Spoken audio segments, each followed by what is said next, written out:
In the name of Allah Almighty, the most beneficent and the most merciful. It is lecture number 6 of the subject History of English Literature 1, and today our topic of discussion is Introduction to 18th Century or Augustan Age, Poetry and Prose of the Age of Pope. So we have to cover two things, two different topics in the same lecture, that is Introduction to 18th Century. We need to understand different aspects of 18th century and why it is called as Augustan Age, and 18th century is also called as Age of Reason and Neoclassical Age. All right, and the other point is the poetry and prose of the Age of Pope. Here we have the lecture outline, and in that I'll discuss introduction first of all, then why 18th century is called Neoclassical Age. I'll discuss that, I'll justify that why it is called as Neoclassical Age, and why this 18th century is called Augustan Age, what is the reason behind it, and I will also tell you people the reason behind why it is called as the Age of Reason. Then there is Age of Pope, which also lies in the first half of the 18th century. Literary characteristics of the Age of Pope, poetry of the Age of Pope, prose of the Age of Pope, and then there is conclusion. Alright, let's start. So before reading the slide, I would like to tell you people the time period which is called 18th century. It starts from 1701 to 1800. So this time period of 100 years is called as 18th century. So this 18th century in England is called Classical Age or the Augustan Age in literature. So why it is called Classical or Augustan Age, we will discuss it later, but just here for the sake of understanding, just remember the names. It is also called the Age of Good Sense or the Age of Reason. It is the same, Good Sense or Age of Reason, it's the same. Alright, so it means that 18th century has three other names: Classical Age, Augustan Age, and Age of Reason. Though Dryden belonged to the 17th century, he is also included in the Classical or Augustan Age. We have discussed and studied about John Dryden in our previous lecture, and he basically belonged to the 17th century, but he is also included in the Classical or Augustan Age because of the literary characteristics of his works. Alright, so other great literary figures who dominated this age successively, they were Pope and Dr. Johnson. Pope means Alexander Pope. So the Classical Age is divided into three distinct periods, and the Age of Dryden, Age of Pope, and Age of Johnson. So Age of Dryden we have already covered it, and in this lecture I will discuss the Age of Pope, and in the next lecture we will discuss the Age of Johnson. Okay, so the question is why 18th century is called Neoclassical Age. So before reading the slide, I would like to explain this concept of Neoclassicism or Neoclassical Age. Neoclassic is, a one step ahead of classical. What is classical? There are different aspects due to which we define the classical. It can be described as a great work of high merit produced in particular time period in particular play, that is called as classics. Number two, Greek literature or the Roman literature, which was rich and which are considered the masterpieces even till date. They are considered as classics because they were produced, they were such literary pieces of work which had high value. So that is what is called the classic. So why it is called as neoclassical? Because the writers, poets, and the prose writers of this age, they started imitating the themes, the styles, the patterns of the literature of Greek and Roman literature, and they followed their style and utilized in their own writing. So that is why we call it as neoclassical, because they got inspiration from the previous writers, put them in their writing, and then produce something new. So that is why we call it as Neoclassical Age, having the element of classics in it, and neo means new. The 18th century is called the Classical Age in English literature on account of three reasons. There are three reasons for which we call it as the Classical Age. In the first place, the term classic refers in general, applies to writers of the highest rank in any nation. So the writers of highest rank in any nation are they are called as classic. Okay, the term was first applied to the works of great Greek and Roman writers like Homer and Virgil. Homer was Greek and Roman, and Virgil was Roman writer. In the second place, in every national literature, there is a period when large number of writers produce works of great merit. Such a period is often called the classical period or age. Okay, for example, the reign of Augustus is called the classical age of Rome, and the age of Dante is called the classical age of Italian literature.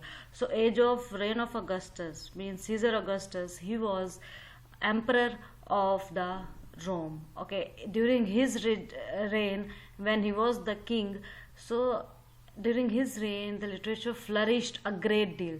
There was a literature that was produced and it was remembered for centuries. So that is what is called as classical age of Rome.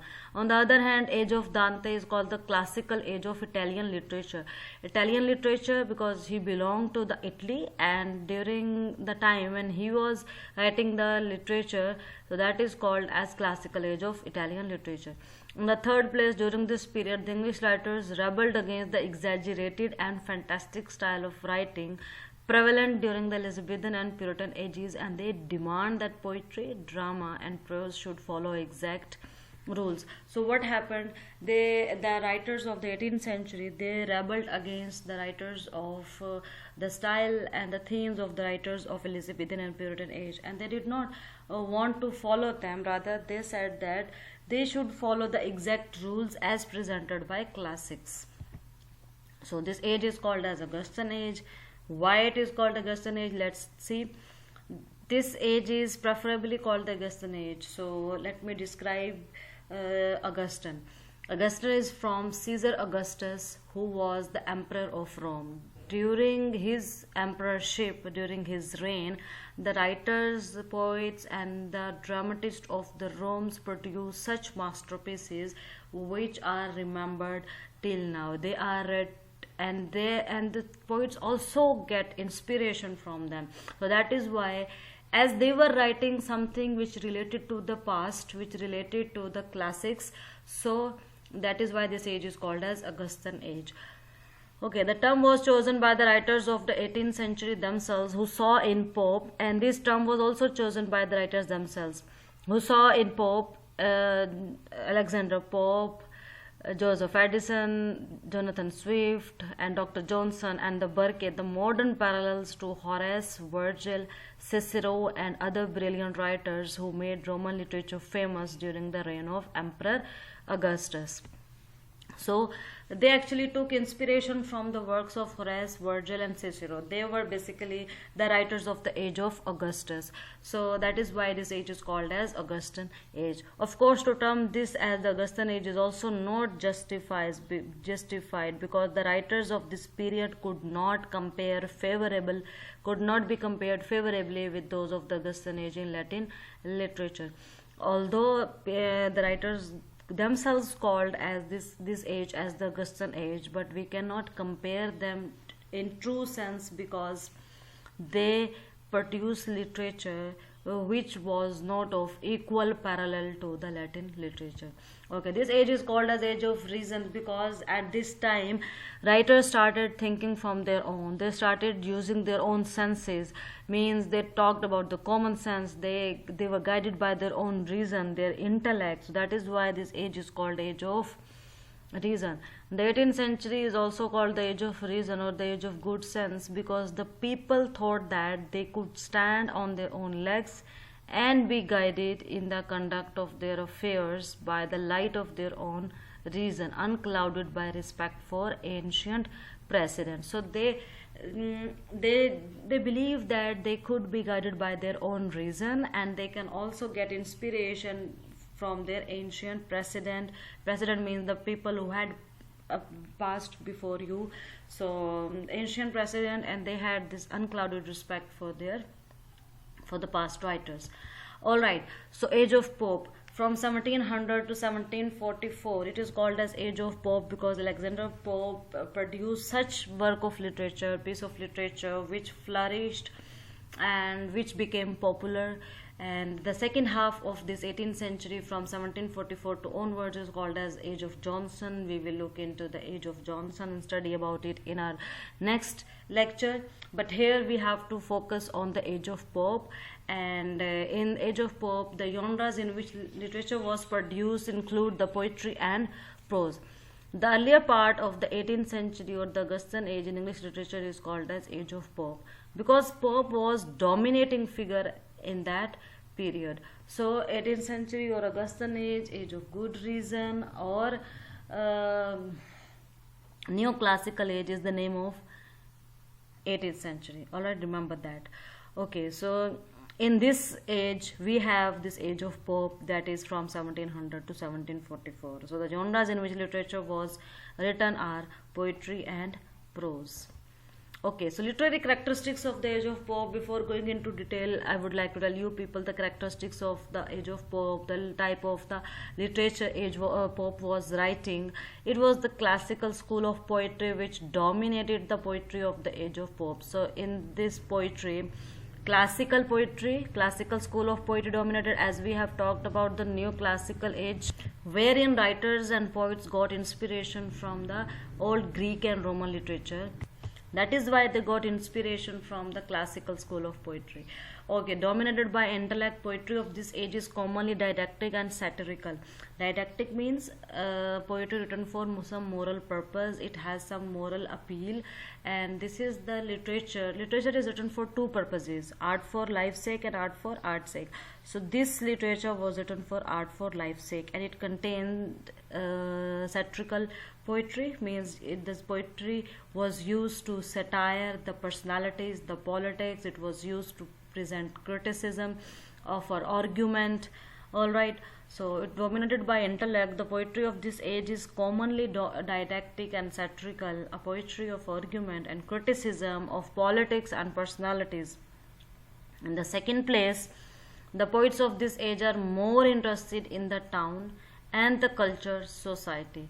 So if we talk about the second place, the second point or the second characteristic, so the poets of this age were more interested in the town. It means they were interested in the city life, they were interested in the culture of the society, rather than getting themes, inspiration from the nature or the rural setting or from the village settings.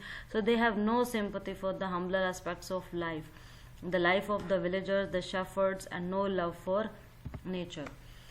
In the poetry of this age, form became more important than substance. It means that their form of poetry was more important, that they had to follow a particular genre, they had to follow a particular rhyme scheme. The things were very much particular because, as we have discussed, they followed the classical school of thought. So when you follow the classical school of thought, it means you follow some kind of pattern, some kind of rules. So form was more important than substance. Prose being the prominent medium of expression, the rules of exactness, precision, and clarity which were insisted in the writing of prose also began to be applied to poetry. Although prose was the dominant genre in which the literature was written, but we also find this prose being applied to the poetry. Okay, here comes Alexander Pope, his biography, and his year of birth to year of death, that is 1688 to 1744, and 1744 when he died, it marked the end of the Age of Pope as well. So Pope is considered as the greatest poet of the classical period. He is Prince of Classicism, as Professor Eaton calls him. Professor Eaton calls him as the Prince of Classicism. He was highly intellectual, extremely ambitious, and capable of tremendous industry. Means intellectual, having intellectual capabilities, means having a scholarly aptitude. Extremely ambitious means he was having aim, and capable of tremendous means marvelous, outstanding industry. Industry means faculties and capabilities. These qualities brought him to the front rank of man of letters. Man of letters is idiom which means the literary person. So these qualities actually brought him in the front rank of the literary person, and during his lifetime he was looked upon as a model poet. So he was considered as model poet. The main quality of Pope's poetry is its characters. It was the age of 23 that he published his essay on criticism. Yes, The Rape of the Lock. It is a mock epic which talks about Lord Peter and Arabella Fermor, and it is one of the most important and most famous works of Pope's poetry. He translated Homer's Iliad and Odyssey, which meant 11 years of very hard work. He translated Homer's Iliad and Odyssey. It is, Roman. He was Roman writer. He wrote this epic, and he translated, and it took him 11 years of very hard work to translate Iliad and Odyssey. The Dunciad. It is also a poetry by. It is a poem by Alexander Pope.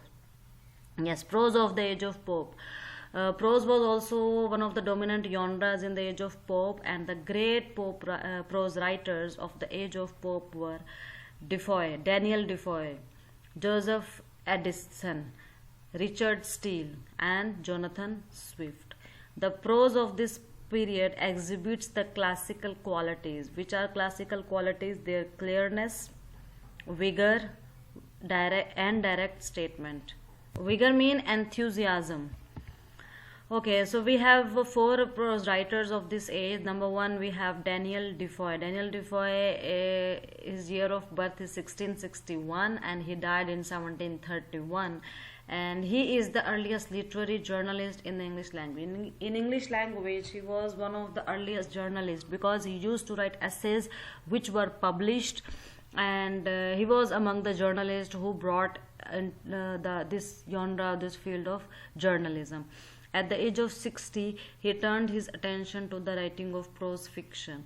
And when he became 60 years of age, he just started writing prose fiction. For instance, Robinson Crusoe. It is a prose fiction, it is not reality. And Robinson Crusoe, it talks about a journey of Robinson. Okay, The Memoirs of a Cavalier, Captain Singleton, Moll Flanders, Colonel Jack, Roxana, Journal of the Plague Year. These are the works by Daniel Defoe. Okay, next we have Jonathan Swift, and he was born in 1667 and he died in 1745. So see, he died in 1745 and Pope died in 1744. So there is almost the same year. There is a difference of only 1 year. So that is why we call it as the age of Pope, because till that age the Jonathan Swift had also died, so there was no one to produce literary work of that huge importance. Okay, he was the most powerful and original genius and genuine of his age. His best known work includes Gulliver's Travels. All of you might have been familiar with the Gulliver's Travels. It is, there's a film on it as well, there's a movie, and it is a novel basically, and it talks about through this novel Jonathan Swift has criticized the corrupt political society of England. Okay, The Tale of a Tub, Journal of Stella. Next we have Joseph Addison and Sir Richard Steele. Okay, Joseph Addison from 1672 to 1719, and Sir Richard Steele is from 1672 to 1729. Okay, both had the same date of year of birth, and they also worked in collaboration. They were the originators of the periodical essays.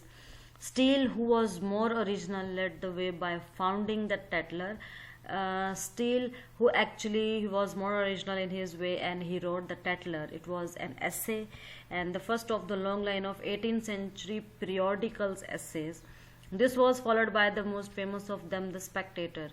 So Richard Steele, he wrote the Tatler, and Joseph Addison, he wrote the Spectator.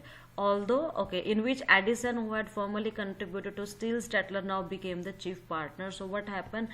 This Addison had also wrote the Tatler. He had contributed in the Tatler. This Addison had contributed in the work of the Steele, the Tatler, and had also written his own independent essay, that is the Spectator. Okay, he now became the chief partner. Alright, so I would like to conclude this lecture by saying that the literature of this period imitated that of the age of Caesar Augustus. Writers such as Horace and Virgil, with classical influences appearing prevalent in poetry with the use of rhyming and prose with its satirical form. So what happened, the literature of this period, it actually imitated the classical age in that it followed the, or it copied the rhyme scheme of the Roman rhyme scheme of the Roman writers in their poetry, and also the satire in their prose. According to Alexander Pope, the way to study nature is to study the ancient. If you want to study nature, you should study the ancient. Ancient means the people who have passed before you, the styles and rules of classical literature. So you need to study the styles and the rules of the classical literature as well. Closely allied with the emphasis placed on the classics and the unchanging rules of nature was the belief that reason was an unchanging and unique human quality that served as a guide for man. So reason was basically, it was a unique human quality. It means that people used to believe on their own senses, on their own reason. They just use their mind in order to think. Alright, so this was a unique human quality which actually became their guide. So that's all for today.